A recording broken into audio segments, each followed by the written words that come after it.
Are you an ambitious, driven entrepreneur starting to feel overwhelmed, maybe a little trapped by your business?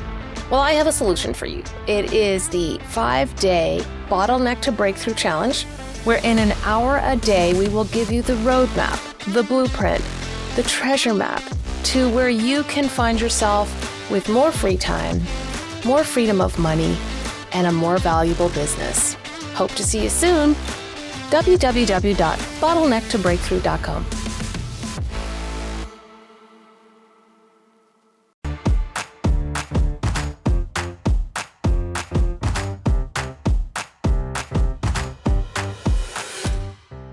Today, we're going to talk about lessons from Angela. Last week, I had the privilege of interviewing Dr. Angela Mulrooney. And she started her career as a dentist, and now she's a full-on entrepreneur, business coach, hands-on consultant / mindset, all around helping professionals pivot into entrepreneurship. She had very many lessons in our conversation, and I've just distilled it down kind of to 5. One is about resilience. When we think about resilience, we think, hey, we just fall down, we bounce back up, and it's resilience. What was interesting with Angela is that she has had a number of things in her life that have kind of pushed her down. And there's various levels of how quick she got back up. And of how she got back up, and also kind of given herself the grace to figure things out. So resilience, I think, is a skill. It is an attitude, and it's something that you can continue to build on, but not expect that it is an instantaneous bounce back every time you face a challenge type of skill. The next thing we talked about is really about the scientific way of kind of looking at testing things. So as a business owner, you have concepts, you have ideas, you have products, you have services. Don't fall in love with them until you test them. And by testing them, making sure that there's a market and that they will pay what you need them to pay to make it a profitable product. And so by not falling in love with your product, you are actually doing the work to figure out if this is something that's going to fit with the market.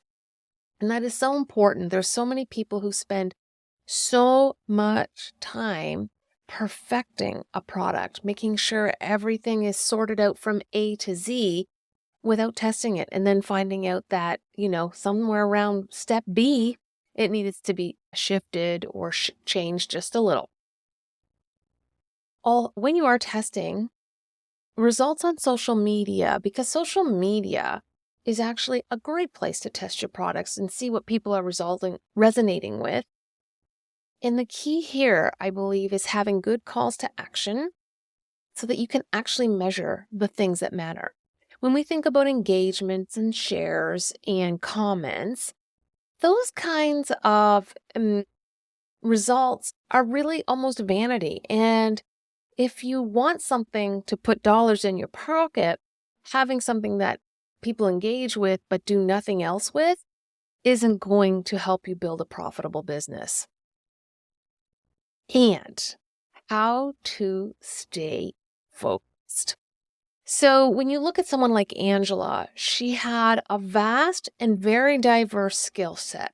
She had built a dental company. She had built a dance company. She had built a social media company, and she had built a business training company for dentists.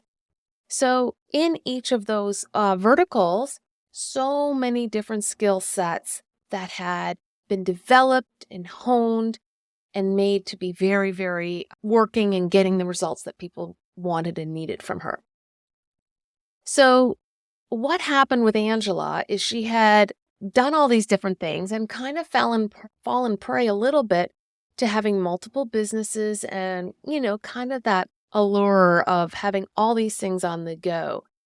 And so she was finding that she had gone to, every time she cut back, she'd end up again in the same situation where she was working 100 hours a week and she was getting burnt out, really around the 3-month mark. And every year she shifted.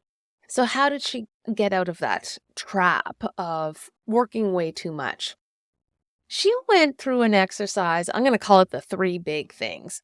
And what she did was took out her sticky pads, the notes and pretty little colors, and she actually did an exercise. So she put down on the wall on those cards every little skill set that she had.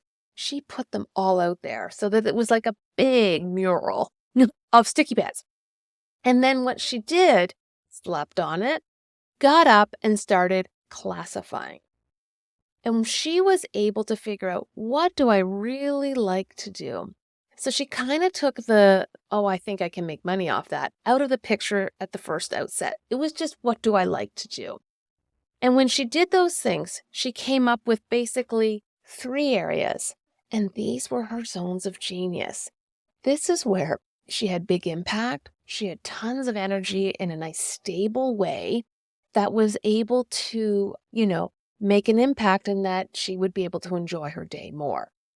And so then she distilled all of that down into one offer so that she wasn't doing tons of different offers in different places and trying to track all this stuff down.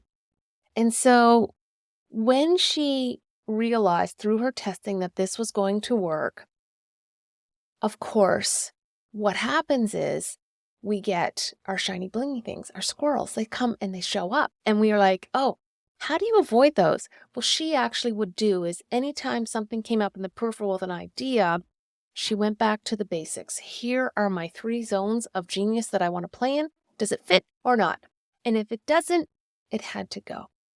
That takes discipline, but it's so, so rewarding when you can figure that piece out, because I think of it a little bit as an opportunity filter.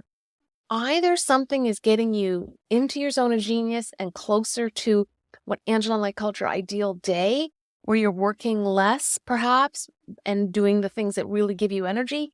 So at least those are 2 filters that she put on them as she evaluated opportunities.